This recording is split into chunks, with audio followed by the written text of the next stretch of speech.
बिस्मिल्लाहिर्रहमानिर्रहीम अस्सलाम वालेकुम। Welcome to my channel literature with WB. और हमारी एजुकेशनल साइकोलॉजी की सीरीज़ जो है वो स्टार्ट है। तो आज है उसका लेक्चर नंबर 2, जिसमें कि हम लोग पढ़ने वाले हैं एजुकेशनल साइकोलॉजी के बारे में। डिफरेंट डेफिनेशंस देखेंगे एजुकेशनल साइकोलॉजी की, और उसके बाद उसका हिस्टोरिकल बैकग्राउंड देखेंगे एजुकेशनल साइकोलॉजी का। एंड देन हम लोग एट द एंड बात करेंगे नेचर ऑफ एजुकेशनल साइकोलॉजी पे। तो चलिए शुरू करते हैं। सबसे पहले हम लोग देखते हैं कि what is educational psychology. Educational psychology जो है ये ब्रांच मानी जाती है एक साइकोलॉजी की, जिसमें कि हम लोग स्टडी करते हैं बिहेवियर ऑफ द लर्नर।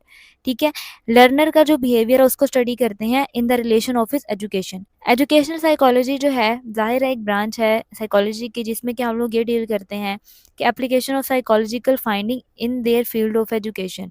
दूसरे वर्ड्स में अगर बात करें तो हम लोग इसमें ह्यूमन बिहेवियर को देखते हैं एजुकेशनल सिचुएशंस में। ठीक है, एजुकेशन सिचुएशंस में रह के ह्यूमंस का बिहेवियर चेक करते हैं, इसको कहते हैं एजुकेशनल साइकोलॉजी। डिफरेंट डेफिनेशंस देखते हैं। डिफरेंट डेफिनेशन में सी ई स्किनर ने एजुकेशनल साइकोलॉजी की डेफिनेशन दी है कि ये ब्रांच है साइकोलॉजी के, जिसमें कि हम लोग डील करते हैं कि किस तरह से पढ़ाया जाए और किस तरह से सीखा जाए। ठीक है, टीचिंग एंड लर्निंग। क्रो ने जो डेफिनेशन दी है एजुकेशनल साइकोलॉजी की, वो है कि psychology describes and explains learning experience of an individual from the birth to the old age. ठीक है, कि साइकोलॉजी जो है वो ये डिस्क्राइब करती है लर्निंग एक्सपीरियंसेस को किसी भी एक इंडिविजुअल के, किसी भी एक इंसान के, कहाँ से, from birth to old age. ठीक है, यानी कि उसके उसके पैदा होने से उसके बूढ़े होने तक जितना भी उसने लर्निंग एक्सपीरियंस किया है उसको डिस्क्राइब करती है साइकोलॉजी। उसके बाद ई ए पील ने जो है एजुकेशन साइकोलॉजी की डेफिनेशन दी है कि educational psychology is a science of education. Trow ने जो डेफिनेशन दी है एजुकेशनल साइकोलॉजी की, उनके मुताबिक educational psychology is the study of psychological aspect of educational situations. ठीक है, कि साइकोलॉजिकल एस्पेक्ट में कौन कौन सी चीज़ें आ जाएंगी, हमारी कोगनेशन आ जाएगी। ठीक है, इमोटिव आ जाएंगे, ये सारी चीज़ें, और इन सब को एस्पेक्ट ऑफ एजुकेशनल सिचुएशन, यानी कि हमारे जो दिमाग की जितनी भी है ना, थिंकिंग हो गई, रीजनिंग हो गई, ये सारी चीज़ें हम लोग एजुकेशनल सिचुएशंस में उनकी स्टडी करते हैं, इसको बोलते हैं साइकोलॉजी। उसके बाद स्टीफन्स जो है वो एजुकेशनल साइकोलॉजी के बारे में क्या बोलते हैं कि education psychology is a study of educational growth and development. उसके बाद हमारे पास एक और डेफिनेशन है जिसमें कि वो ये कहते हैं कि एजुकेशनल साइकोलॉजी जो है वो एक साइंटिफिक स्टडी है लाइफ स्टेजेस की, जिसमें कि development of an individual from the time he is born until he becomes an adult. ठीक है, कि साइकोलॉजी जो है वो एक लाइफ की स्टेजेस है, एक छोटे से बच्चा जब वो पैदा होता है, ठीक है, तब से लेके जब तक वो एडल्ट हो जाता है तब तक उसकी जो डेवलपमेंट स्टेजेस है ना, उसकी स्टडी है साइकोलॉजी। उसके बाद एजुकेशनल साइकोलॉजी की अगर हम लोग इन कंक्लूजन अगर बात करें तो एजुकेशनल साइकोलॉजी कंसर्न करती है कि primary with understanding the process of teaching and learning, जैसे कि हमने पहले डेफिनेशन में पढ़ा कि टीचिंग और लर्निंग किस तरह से पढ़ाया जाए और किस तरह से सीखा जाए। ठीक है, with in the formal environment. And formal environment से मुराद यही हो गया ना कि क्लासरूम इन्वायरमेंट हो। ठीक है, इसको हम लोग फॉर्मल इन्वायरमेंट बोलेंगे। उसके बाद इनमें जो है वो इंपॉर्टेंट टॉपिक्स कवर होते हैं like learning theories, teaching methods, motivation, cognitive, emotional and moral development. ठीक है, ये सारी चीज़ें, और पेरेंट चाइल्ड रिलेशनशिप्स में इसमें देखे जाते हैं। ये सारी थियरीज हम आगे जाके इंशाल्लाह ज़रूर पढ़ेंगे। इन शॉर्ट अगर बात करें तो ये एक साइंटिफिक डिसिप्लिन है जिसमें कि ये क्वेश्चन सामने आता है कि some students learn more than others. ठीक है, कि कुछ बच्चे स्पेशल होते हैं, कुदरती तौर पर एबिलिटी, लर्निंग एबिलिटी ज़्यादा होती हैं। ठीक है, तो वो क्यों दूसरों से ज़्यादा सीखते हैं, ये क्वेश्चन बनता है। ठीक है, और उसके बाद and what can be done to improve that learning, और इस लर्निंग को इम्प्रूव करने के लिए मज़ीद क्या किया जाए, ये है एजुकेशनल साइकोलॉजी। हिस्टोरिकल बैकग्राउंड की तरफ देखें तो हिस्टोरिकल पर्सपेक्टिव जो है एजुकेशनल साइकोलॉजी के, अगर डेफिनेशन की, मॉडर्न डेफिनेशन की बात करें तो साइकोलॉजी जो है वो एक mind can be analysed functionally into different mental process, जिसमें कॉग्निटिव आ जाती है, कॉग्निटिव आ जाती है और इमोटिव आ जाती है। कॉग्निटिव क्या होती है कि थिंकिंग, रीजनिंग, प्रॉब्लम सॉल्विंग। ठीक है, जिसमें कि हम लोग सोचते हैं, ठीक है, प्रॉब्लम सॉल्व करते हैं और हमारी मेमोरी आ जाती है इसमें, कॉग्निटिव में हमारी सोचने की जो सलाहियत है वो आ जाती है। कॉग्निटिव क्या है कि किसी भी पर्सन की इंटेंशंस क्या हैं, उसकी डिज़ायर्स क्या हैं, उसके गोल्स क्या हैं, और उसमें इन्वॉल्व होती है मोटिवेशन। क्योंकि अगर हमने एक गोल सेट किया हुआ है ना, तो जब तक हमें मोटिवेशन नहीं मिलेगी ना, तब तक हम अपने गोल को अचीव नहीं कर सकेंगे। इसमें इन्वॉल्व होती है मोटिवेशन, और साथ ही साथ इसमें इसमें लोगों की चॉइस भी है, वो भी शामिल होती है। उसके बाद आ जाती है इमोटिव। इमोटिव में इमोशंस आ जाते हैं, जैसे कि फेयर, एंगर, सैडनेस, जो कि हम लोगों को ये बताते हैं कि किस तरह से ये असरअंदाज होते हैं हमारी थॉट्स पे, हमारे आइडियाज़ पे, हमारे एक्शन पे। ठीक है, जो जितने भी इमोशंस हैं ये सारे किस तरह से असरअंदाज होते हैं। तो ये 3 चीज़ें ये हो गई।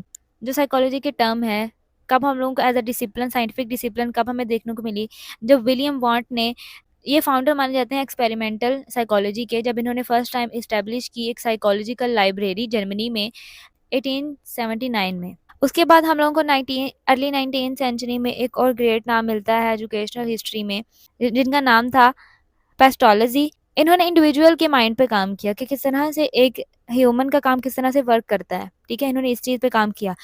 उसके बाद हम लोगों को एक और नाम देखने को मिलता है मिड 19th सेंचुरी में जॉहन का, जो कि एक जर्मन प्रोफेसर थे और इन्होंने भी एजुकेशन साइकोलॉजी पे काम किया।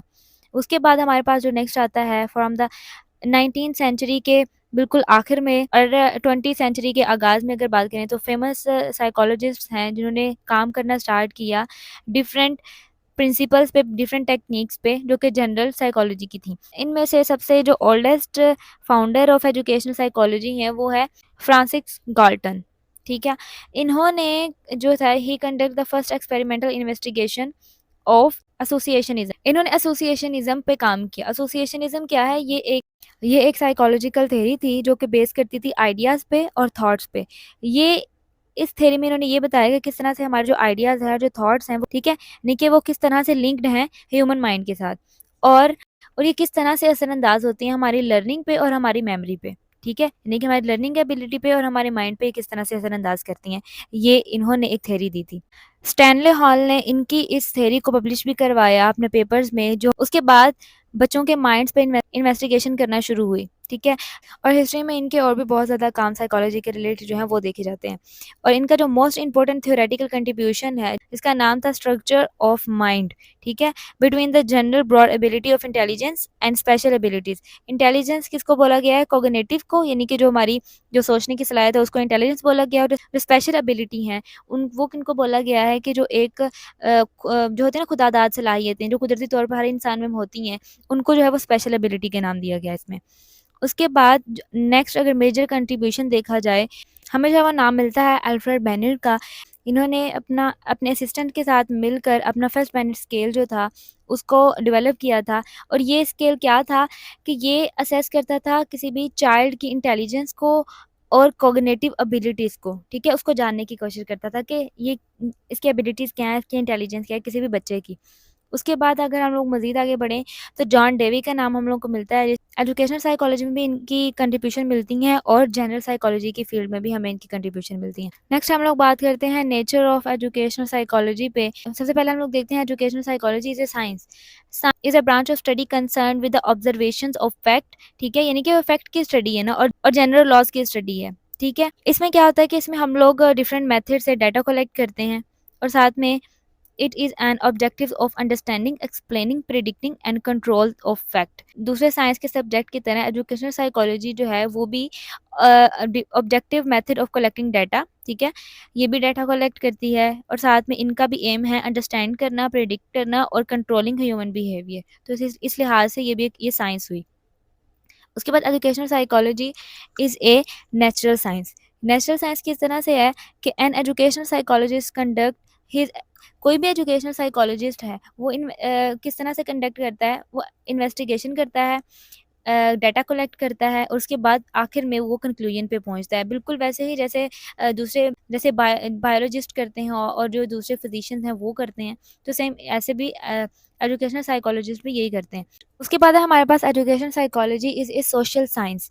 एजुकेशन साइकोलॉजिस्ट जो हैं वो भी बाकी सोशियोलॉजिस्ट, एंथ्रोपोलॉजिस्ट, इकोनॉमिस्ट की तरह जो है ये भी ह्यूमन और उनकी सोशल एबिलिटीज़ को स्टडी करती हैं। उसके बाद हम लोग बात करते हैं educational psychology is A positive science. अगर हम लोग बात करें बाकी साइंस के सब्जेक्ट में तो उसमें भी फैक्ट्स पे बात होती है। ठीक है, इसी तरह से जो एजुकेशनल साइकोलॉजी है वो भी फैक्ट्स पे बात करती है, ह्यूमन जो चाइल्ड का बिहेवियर है उस पे बात करती है, तो इसलिए वे भी एक पॉजिटिव साइंस हुई। उसके बाद हम लोग बात करते हैं educational psychology is an applied science. Last वाली वीडियो में हम लोग ने जितने भी प्रिंसिपल्स पढ़े थे एजुकेशनल साइकोलॉजी के, ये सारे प्रिंसिपल जो हैं और सारी जो टेक्निक्स हैं वो अप्लाई होती हैं साइकोलॉजी में। साइकोलॉजी एक स्टडी है बिहेवियर की और एक्सपीरियंसेस की ऑफ द पीपल्स, ठीक है।